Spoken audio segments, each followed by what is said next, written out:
What's up everybody, it's Jang here with a look at the Mega Bloks Call of Duty Desert Squad Troop Pack set for 2015. Of course, it's all about the figures, and as always they've tried to bring in some variety and some visual interest while sticking with the general color scheme that goes with the terrain or the setting. And really focusing on the lighter sand color here, it's kind of tough to bring in, enough contrast to make these look really interesting, because in an ideal world they would just fit in, they would just blend into the terrain. So doing them as action figures, as toys, as things to be cool to look at and not just to be bland is kind of rough to pull off. I actually feel like if anything, I personally would have liked to see even more contrast. There's a lot here. It's to an unrealistic level, I would say, but all of the lighter color, all of the lighter tan color, there's so much of it with the little speckles that they put in there. Still, I don't know, just doesn't work that well for me personally. It's just personal opinion, and of course, that's all of this is really going to come down to. Objectively, what you see is what you get. A nice little range of weapons there. It's interesting that they actually specified this one here with no magazine. There is a magazine. I'll show you the extra accessories that are included in the set, but just according to the way they put it in the instructions. This is the biggest deal in this whole set, I think. The new scarf piece, I'm pretty sure that's brand new. It's actually a kind of a soft silicone rubber piece. You can fit it over the head, but it's better to put it on and then put the head on. You can kind of pull it down just a little bit, and you can see the face can kind of peek out a little bit.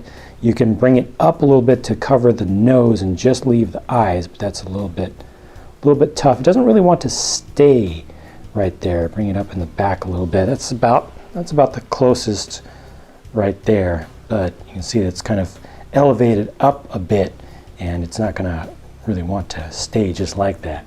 Looking at the terrain assembly by itself, you mostly get one small medium-sized terrain plate and then some sandbags and just a little bit of camo cover over here on the side. These pieces look very nice. They're printed up very nicely. It's a decent quality fabric. You can get that to be smoothed out a bit more, but it's sometimes a little bit rough to get it lined up just right to connect properly. So in this case it's stretched a little bit. You could also kind of leave it together a little bit just because the holes in there aren't specifically designed to match with the brick-based system, but this is pretty simple. And then here are the remainder of the accessories that I mentioned. 4 bipods included with this one. That's interesting. And then just a variety of things. Here's that one little extra magazine that I mentioned. It doesn't really go with the color scheme of the machine gun there. It's nice to get an extra little strap piece that you can use to attach to other different figures, or you can put it on a different leg, and also a couple of little pouches.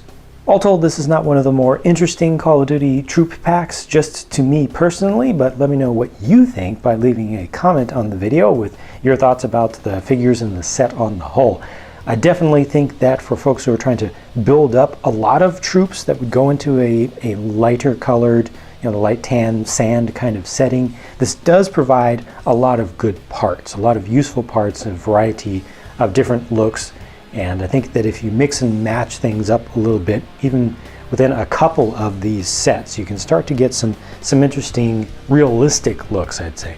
Thanks for watching, and I look forward to your feedback, and I'll talk to you again very soon.